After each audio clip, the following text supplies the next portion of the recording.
Boa noite também aos internautas que estão nos vendo aqui agora. Gente, essa questão aqui da realeza de Jesus, é claro que ela parte sempre de um ponto de vista, tá? E do ponto de vista aqui do plano espiritual, é claro. Porque a realeza de Jesus, ela sempre se pautou na terra na base de quê? Na base da autoridade moral do Cristo. Porque o Cristo ele tinha uma autoridade moral e nessa autoridade moral ele conquistou o coração de todos nós, tá? E vocês vejam, por exemplo, a importância do Cristo é tão grande que o mundo foi dividido antes e depois de Cristo. Você vê, nós estamos contando o tempo aqui, ó, 2023, que nós vamos entrar agora, 2022, baseado que no tempo do nascimento de Jesus. Então, quer dizer, essa autoridade moral do Cristo transformou ele, deu esse entender de realeza, que o Pôncio Pilatos ele não conseguiu entender. Pôncio Pilatos pensa, você é rei de quê? Você é rei mesmo? Ele falou, sou. E ele não entendeu, ele falou, bom, esse sujeito está doido. Por quê? Porque ele não tinha noção da questão espiritual. E a gente sabe que o Cristo, vamos dizer assim, ele é o que comanda todo esse planeta. Esse planeta nosso é comandado pelo Cristo, desde que o nosso planeta foi o quê, gente? Foi formatado, foi criado. Então vocês vejam a importância do Cristo e a antiguidade que o Cristo tem. Vocês imaginam, por exemplo, pela geologia, a Terra tem mais ou menos 4 bilhões de anos. Vocês imaginam o Cristo acompanhando a formação desse planeta. Como ele deve ser um espírito antigo.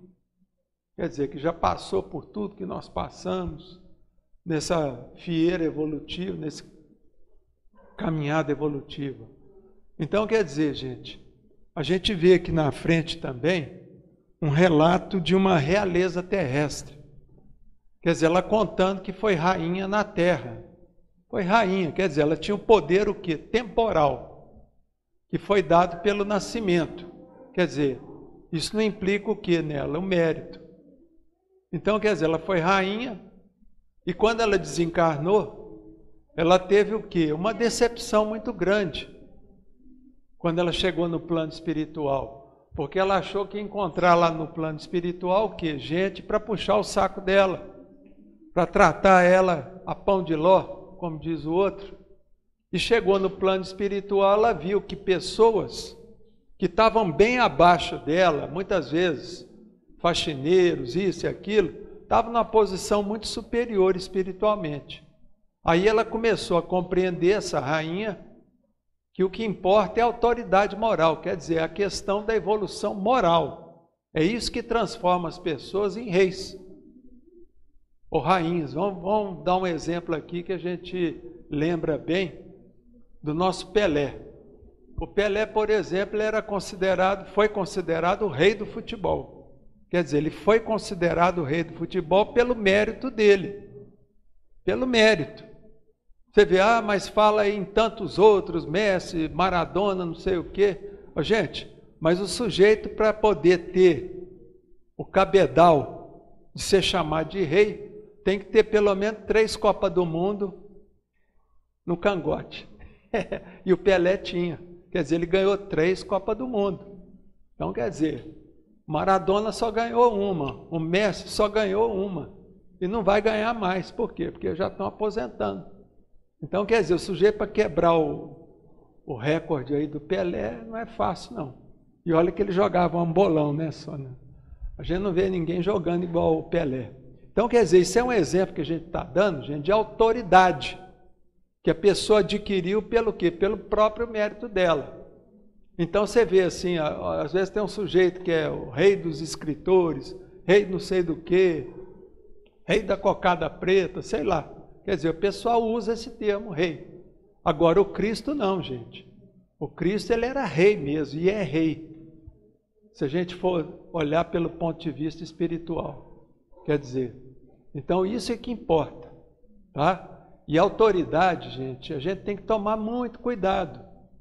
Porque a gente vê, por exemplo, as pessoas que estão em posição de autoridade, que têm o poder da autoridade, muitas vezes que é dado o quê? Dado pela profissão. A gente vê, por exemplo, uma vez eu atendi um juiz que era aposentado. E esse juiz estava numa depressão profunda. Aí conversando com ele me contando, eu vou lá no fórum, chego lá no fórum agora, ninguém olha na minha cara, nem o porteiro me cumprimenta mais. Quer dizer, porque esse juiz, quando ele aposentou, ele perdeu o quê? O poder posicional que ele tinha. Posicional vem de posição. E aquele poder temporal também ele perdeu. E ele não soube lidar com essa perda de poder. E aí começou a ficar só pensando no passado demais, acabou adoecendo.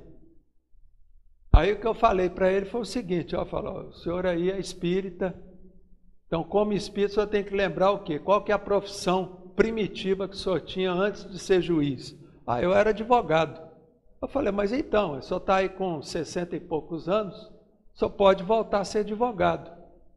E o que o senhor vai fazer para poder sarar dessa depressão? O senhor vai começar a atender as pessoas, no linguajar jurídico lá, eles chamam de pro bono, quer dizer, de graça. Atender. Então, o senhor vai atender o quê? Essas pessoas que não podem pagar um advogado. Aí ele começou a fazer isso, fazer esse tipo de caridade, atender as pessoas não é?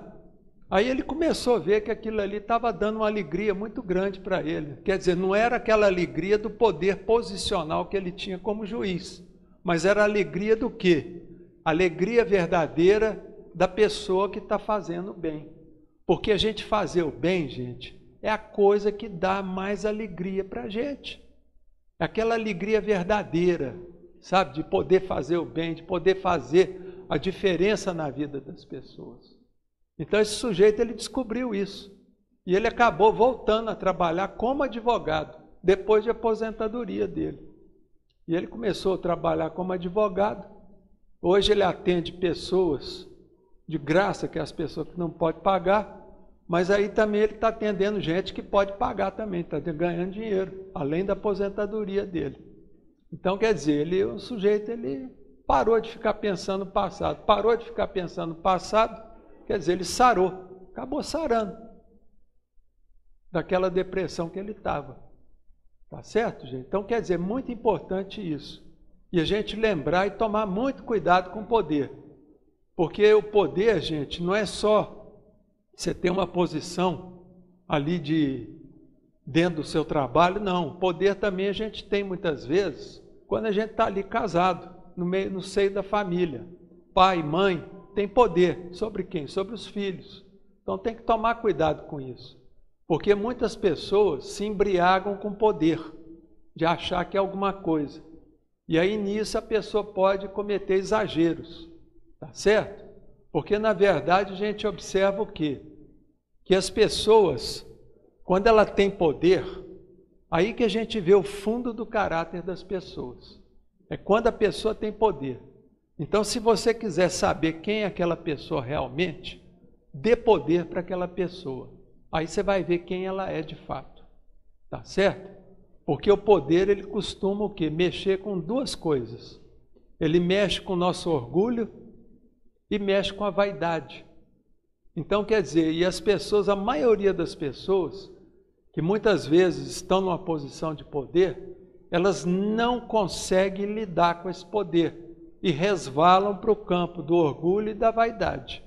Maioria aqui na Terra. É muito raro uma pessoa escapulir disso. Passar bem pelo poder. Então, quer dizer, a gente tem que lembrar disso. E essa lição aqui da realeza de Jesus, ela nos faz lembrar isso. E serve de alerta para nós. Tá certo? Procurar sempre lembrar daquilo que o Chico falava. Porque as pessoas às vezes vinham puxar o saco do Chico, elogiar ele. E ele falava, gente, eu sou só um cisquinho. Sou nada. Olha só, gente, se o Chico se achava um cisco, imagina que sobra para nós. Nós somos poeira de estrela, quer dizer, pó de traque. Tá certo? Então a gente tem que lembrar disso. tá? Que nós não somos grandes coisas. Então a gente tem que ter humildade e não tomar cuidado com a vaidade. Tá certo, gente? Então eu desejo a vocês